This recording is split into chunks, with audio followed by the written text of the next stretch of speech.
नमस्कार दोस्तों, मेरा नाम है देवनाथ पांडे और आप देख रहे हैं BDF न्यूज।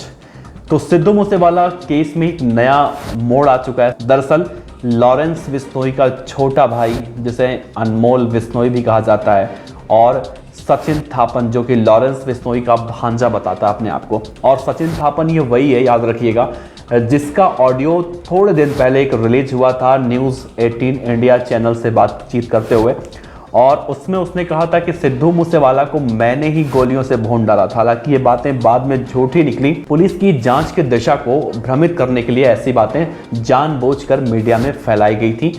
अब लॉरेंस बिश्नोई के भाई अनमोल बिश्नोई और सचिन थापन को लेकर एक बहुत बड़ा खुलासा हुआ है।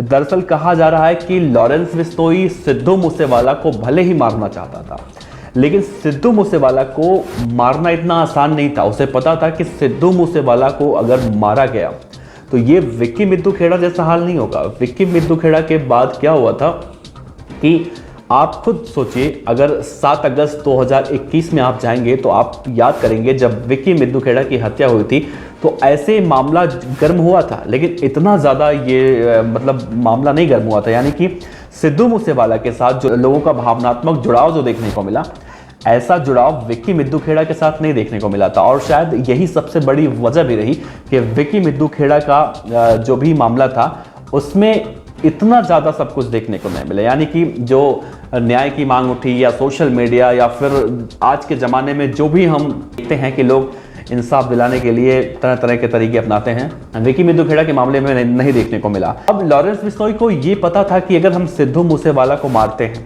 तो बहुत बड़ा कांड हो जाएगा, और शायद इसीलिए लॉरेंस बिश्नोई ने अपने भाई अनमोल बिश्नोई को यहाँ से पहले ही फरार कर दिया। और कहा जाता है कि लॉरेंस बिश्नोई अपने परिवार की रक्षा भी करना चाहता है। अनमोल बिश्नोई जो कि उसका छोटा भाई है, और इसके ऊपर कुल 18 केस दर्ज हैं। खुद लॉरेंस बिश्नोई 50 से ज़्यादा कांड कर चुका है। अनमोल बिश्नोई के बारे में कहा जा रहा है कि अनमोल बिश्नोई भी 18 मामलों में वांछित है, और उसका जो भांजा है सचिन थापन भी कम से कम 12 अपराध कर चुका है। तो मतलब पूरा ये सिंडिकेट है इनका।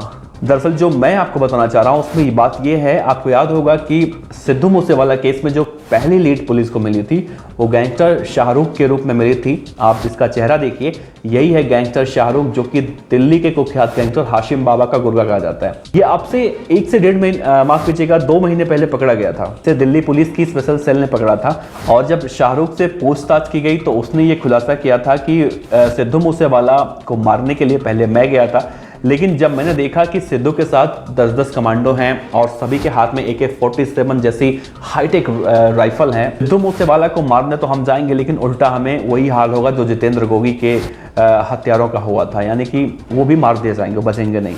तो शायद इसीलिए सिद्धू मूसेवाला उस समय बच गए, ये गैंगस्टर शाहरुख नहीं वारदात को अंजाम दे पाया। शाहरुख ने जब मना कर दिया तो इसके बाद लॉरेंस बिश्नोई ने सोचा कि अब इस काम को अपने सबसे भरोसेमंद आदमी को सौंपता हूँ। तो लॉरेंस बिश्नोई ने इसको सौंपा अनमोल बिश्नोई को, जो कि उसका छोटा भाई है, और सचिन थापन को। अनमोल बिश्नोई ये काम नहीं कर पाया, और इसके पीछे यही वजह रही कि अनमोल बिश्नोई इस वारदात को अंजाम देता। तो अनमोल बिश्नोई बाद में वही हाल होता उसका जो आज लॉरेंस बिश्नोई का हो रहा है, या फिर इस मामले से जुड़े जितने भी शूटर्स हैं वो पकड़े गए हैं, उसके बाद उनका जो हाल हो रहा है। तो लॉरेंस बिश्नोई अपने परिवार को बचाना चाहता था। अपने परिवार को बचाकर दूसरे परिवार को मारना, ये कहीं से सही नहीं कहा जा सकता। जैसे आप अपने परिवार को बचा रहे हो, वैसे ही दूसरे का परिवार भी, किसी का भाई है, किसी का बेटा है, वो भी परिवार का हिस्सा है किसी के। तो लॉरेंस बिश्नोई ने अनमोल बिश्नोई को इस मामले से हटा दिया। हालांकि अनमोल बिश्नोई और सचिन थापन दोनों इस मामले में जुड़े रहे, उन्होंने शूटरों का इंतजाम किया, लेकिन लॉरेंस बिश्नोई ने उन दोनों को फर्जी पासपोर्ट के जरिए उनको यहाँ से विदेश भगा दिया। और इसके पीछे जो पासपोर्ट बनाए गए थे उसमें कहा जा रहा है कि किसी भानु प्रताप के नाम से अनमोल बिश्नोई का पासपोर्ट बनाया गया, और उसमें एड्रेस दिया गया फरीदाबाद सेक्टर 82 का। फर्जी पासपोर्ट, फर्जी एड्रेस और फर्जी आदमी, ये सभी गोल्डी बराड़ की मदद से कनाडा में भाग गए और वहीं पर जाकर बैठ गए। अब पुलिस के सामने चुनौती है कि पहले गोल्डी बराड़ को पकड़ें, या फिर सचिन थापन को पकड़ें, या फिर अनमोल बिश्नोई को पकड़ें, जो कि लॉरेंस बिश्नोई का भाई है। फिलहाल देखा जाए तो लॉरेंस बिश्नोई और अनमोल बिश्नोई ये दोनों ही सगे भाई हैं और इन दोनों के बीच में ठीक वैसे ही रिश्ता है जैसे नीरज बावाना और शक्ति दादा के बीच में था। और नीरज बावाना जैसे अपने भाई शक्ति दादा को मानता था, वैसे ही लॉरेंस बिश्नोई अपने भाई अनमोल बिश्नोई को मानता है। हालांकि अनमोल बिश्नोई भी कोई छोटा मोटा क्रिमिनल है नहीं।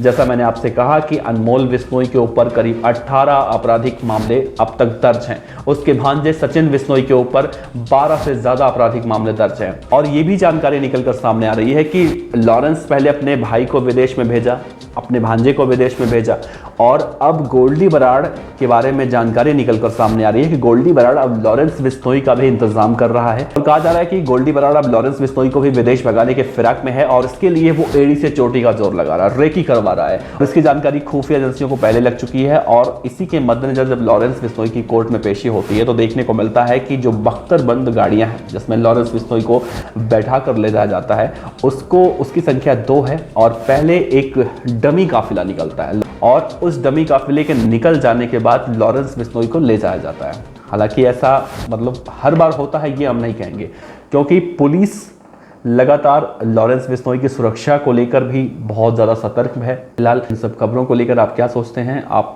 अपने जवाब नीचे कमेंट बॉक्स में दीजिएगा। आपका बहुत बहुत शुक्रिया।